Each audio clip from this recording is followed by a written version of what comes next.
மேஷ ராசி அன்பர்களுக்கு இந்த வருடம் பாத்தீங்கன்னா உங்களுக்கு ஏற்கனவே 7.5 சனி காலம் ஆரம்பிச்சாச்சு. சோ 12ஆம் இடத்தில் இருக்கக்கூடிய இந்த 7.5 சனியில் மேஷ ராசி அன்பர்களுக்கு இந்த வருடம் குரு பகவான் உங்களுக்கு 4ஆம் இடத்தில் சஞ்சாரம் செய்ய போகிறார்.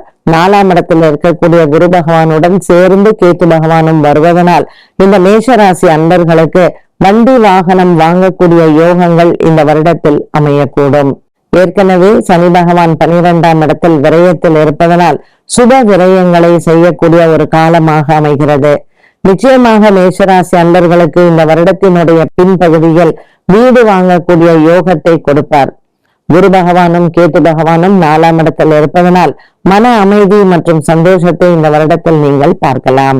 மேஷராசி அன்பர்களுக்கு குறிப்பாக அஸ்வினி பரணி நட்சத்திரக்கார பெண்களுக்கு குழந்தை பாக்கியங்கள் இந்த வருடத்திலும் உங்களுக்கு எதிர்பார்க்கலாம். அஸ்வினி நட்சத்திரக்காரர்களுக்கு தொலைதூரத்தில் வேலை கிடைப்பது, வெளிநாட்டு சென்று வேலை செய்யக்கூடிய யோகம் அமையும். பரணி கிருத்திகா நட்சத்திரக்காரர்களுக்கு பணப்புழக்கங்கள் அதிகரிக்கும்.